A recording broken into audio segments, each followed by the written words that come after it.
So, isa nga ito sa mga pinakahinihintay kong araw. So, pupunta pala ako ngayon neto sa salon para magpa-reband. Gusto ko rin naman na parang ayaw ko kasi nga nasasayangan din naman ako sa perang gagamitin na pwede pang ilaan sa ibang gastusin. Pero sabi ng asawa ko ay may budget daw talaga siya para sa reband ko. Kaya dumaan na muna ako dito sa tindahan para bumili ng tubig kasi nga nakaramdam na ako ng uhaw, hindi pa nagsisimula yung reband. So hindi na nga ako naghanap o pumunta pa ng malayo para magpa-reband. Sakto kasing may bagong tayong salon dito malapit lang sa bahay, walking distance lang. At eto na nga, sinimula na nga agad trabahuin itong buhok ko kasi ang sabi nga ng may-ari ng salon sa akin ay napakakapal nga nitong buhok ko.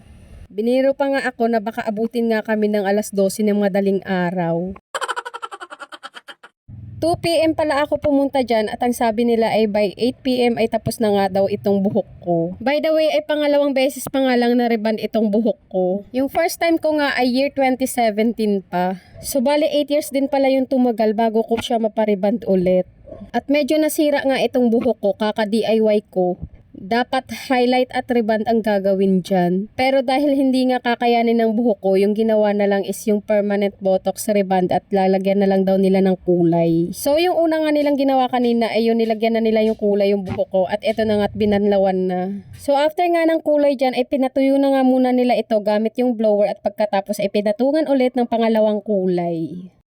Ang tindi nga pala ng gutom na sinapit ko dyan pero natiis ko naman hanggang matapos itong reband ko. Yung first reband ko kasi is home service yun kaya nakakapunta pa ako ng kusina para lang kumain. Pero ito ngayon tiis-tiis talaga para lang matapos. Kumbaga tiis ganda ba?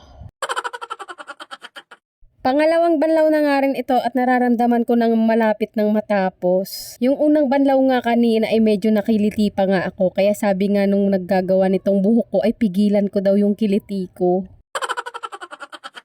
At eto na nga pinatuyo na ulit at ilalagay na nga itong gamot ng pang-reband. So binabad nga pala ulit siya for 2 hours kaya grabe na talaga yung gutom ko dyan. Pero tignan nyo naman yung changes ng buhok ko, nagiging tao na 'di ba?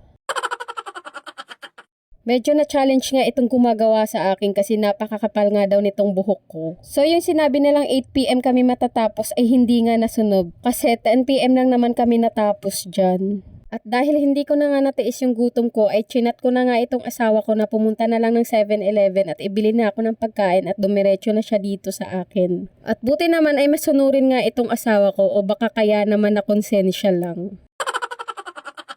So after nga mababad ng gamot dito sa buhok ko, hindi na nga muna siya binanlawan, direkta plancha agad siya. Kasi bumalik na lang daw ako dito sa salon after 3 days para sila na lang daw yung magbanlaw. Ito yung pinakamatagal na oras na hindi ko nakasama o nakatabi nga yung mga anak ko. Nung habang nandyan nga ako ay sige kong chat yung asawa ko na namimiss ko nga yung dalawa. Paano ba naman nagre-reband ako, umaalingaw-ngaw yung boses nila sa isip ko. Kaya sabi ko baka hindi na ako umulit magpa-reband kasi ang tagal palang matapos nito. Treatment na lang siguro yung susunod. At eto na nga, yung kinalabasan, mas bagsak pa sa grades ko.